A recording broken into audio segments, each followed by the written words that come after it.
Dr Uwineza Yanditse usanzwe ari umuganga mu bitaro bya kaminuza ya Kigali Afrika, akaba n'umwarimu muri kaminuza y'u Rwanda. Uyu ni umwe mu bagore 20 mu bihugu bya Afrika yo munsi y'ubutayu bwa Sahara bahembwe nk'indashyikirwa zitanga icyizere muri siyanse. Ibi bihembo bizwi nka Royal UNESCO for Women in Science Sub-Saharan Africa Young Talent Award bitangwa buri mwaka, aho bihabwa abagore babaye indashyikirwa mu byiciro bitandukanye bya siyanse birimo ubuvuzi, ubugenge, ibinyabuzima, imibare n'ibindi. Ibi bihembo bitangwa n'ikigo cyo mu France gikora make-up, amavuta n'imibavu cya L'Oréal Group binyuze mu kigo cyacyo gishinzwe guteza imbere imibereho myiza hibandwa ku bagore, Foundation L'Oréal ku bufatanye n'ishami ry'umuryango w'abibumbye ryita ku burezi, ubumenyi n'umuco UNESCO. Umuhango wo gutanga ibihembo ku nshuro ya 12 wabereye mu Rwanda muri Kigali Convention Center kuri uyu wa kane, ndetse Yanditse Uwineza aza muri 20 babyegukanye. Uyu muhango witabiriwe n'abanyacyubahiro batandukanye barimo ambasaderi w'Ubufaransa mu Rwanda Antoine Afri, Minisitiri w'Uburezi Dr Uwamariya Valentine na Minisitiri w'Ikoranabuhanga na Innovation Ingabire Paula. Warintiwe kandi n'abegukanye ikamba rya Nyampinga w'u Rwanda barimo Iradukunda Liliane ndetse na Mwiza Meghan. Vice President ushinzwe ibikorwa muri L'Oréal Group akaba na Vice President wa Fondation L'Oréal Alexandra Palite yagaragaje ko u Rwanda rwahawe kwakira uyu muhango kubera intambwe rwateye mu bijyanye n'uburingane ndetse no guteza imbere siyanse. Yavuze ko COVID-19 yabaye imbogamizi ku burenganzira bw'abagore, aho ihohoterwa rishingiye ku gitsina n'ibindi bihungabanya uburenganzira bw'abagore byiyongereye. Yakomeje kandi avuga ko ibyinshi bikorwa muri siyanse bitashoboka abagore batabigizemo uruhare, ndetse agaragaza ko abagore bakwiye guhabwa umwanya bakagira uruhare mu bushakashatsi butandukanye bukorwa muri siyanse. Yakunze siyanse kuva mu bwana bwe.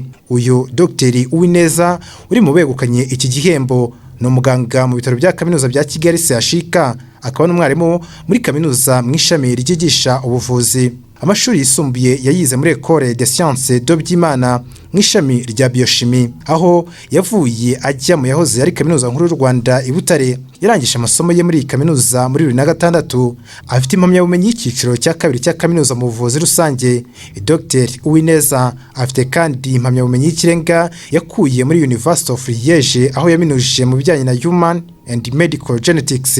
Yagiye akora ubushakashatsi butandukanye ariko bwose bufite aho buhuriye n'indwara z'uruhererekane mu muryango. Mu kiganiro yahaye ikinyamakuru Igihe yavuze ko yatangiye gukunda siyanse akiri muto.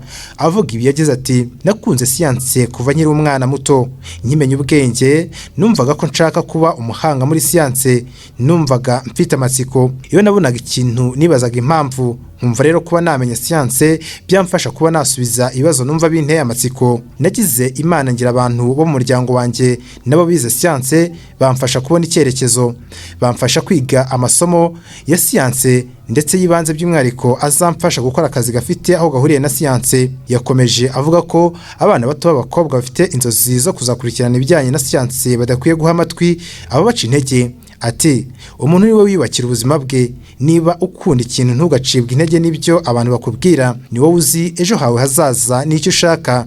Ikindi kintu nasaba abana b'abakobwa ni ukumenya ko iyo bize bibafungurira amarembo, haba mu rwego rw'ubushakashatsi, haba mu kubona akazi.